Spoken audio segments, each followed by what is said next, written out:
Hello friends, বাহারি আহারে আপনাদের সকলকে স্বাগত কালো জিরে দিয়ে বাটা মাছের তেল ঝাল রেসিপির সঙ্গে। তো এই রেসিপিটার জন্য প্রথমেই আমি নিয়ে নিয়েছি মাঝারি সাইজের বাটা মাছ। তো এই রেসিপিটির জন্য আমি কিছু উপকরণ নিয়ে নিয়েছি। তো প্রথমে এখানটায় আমি দেখতে পাচ্ছেন কাঁচা লঙ্কা নিয়েছি, বেটে নেব, রসুন বেটে নেব, কিছুটা পেঁয়াজ কুচি বেটে নেব, সর্ষে বেটে নেব এবং কালো জিরেটা আমি ফোড়ন হিসাবে রান্নায় ব্যবহার করব। তো এই উপকরণগুলো ছাড়া আমি লবণ, হলুদ এবং জিরে গুঁড়ো রান্নায় ব্যবহার করব। তো প্রথমেই আমি মাছগুলো ভালো করে কেটে ধুয়ে তার মধ্যে যথাক্রমে লবণ এবং হলুদ দিয়ে দিয়েছি। এরপরে আমি এখানে বাটা মশলা হিসেবে আদা বাটা এবং কিছুটা পরিমাণ রসুন বাটা অ্যাড করেছি।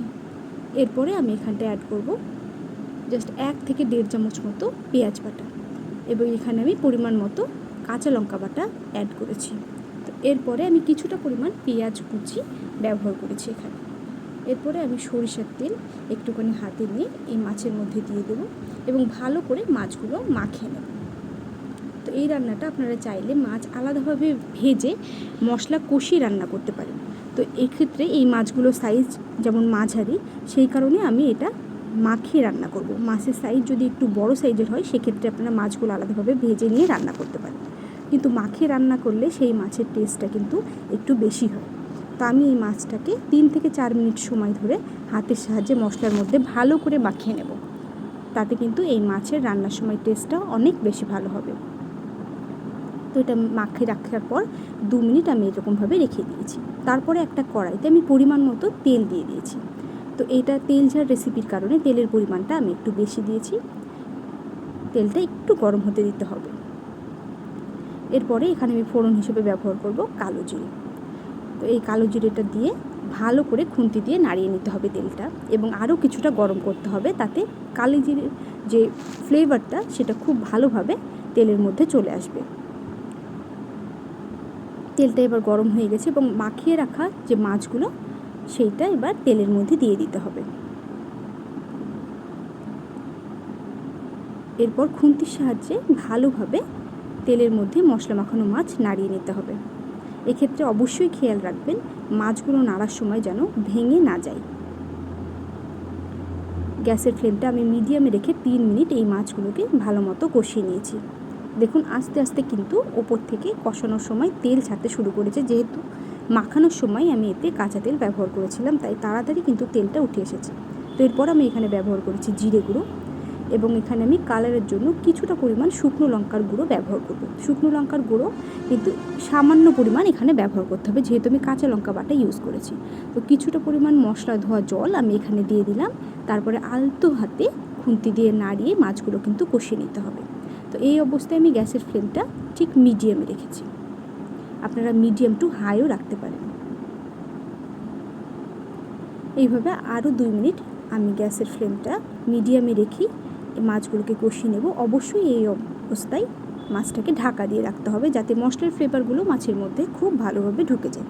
তো দেখুন এইরকম যখন তেল ওপরের দিকে উঠে আসবে তখন জানবেন এই যে মাছটা কষানো কিন্তু প্রায় কমপ্লিট হয়ে এসেছে। তো এই রেসিপিতে আমি সর্ষে বাটা এখানে ব্যবহার করব। এই মুহূর্তে আমি ঠিক সর্ষে বাটা এই মাছের মধ্যে দিয়ে দেব।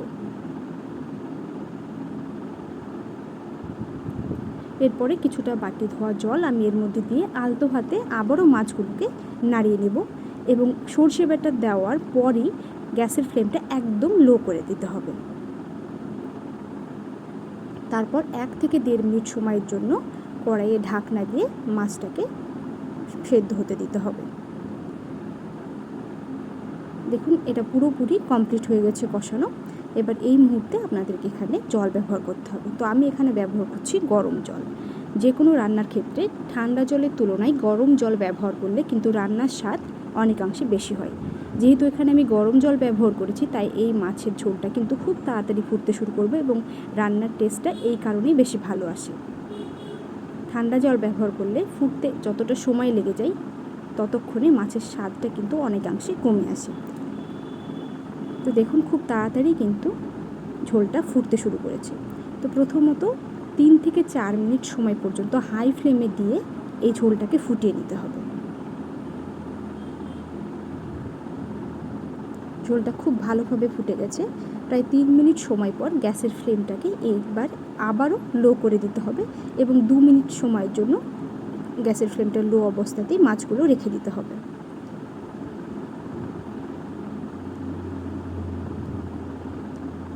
ঠিক যখনই দেখবেন তেলগুলো আস্তে আস্তে উপরের দিকে চলে আসছে, তখনই মাছের রান্নাটা কমপ্লিট হয়ে গেছে বুঝবেন।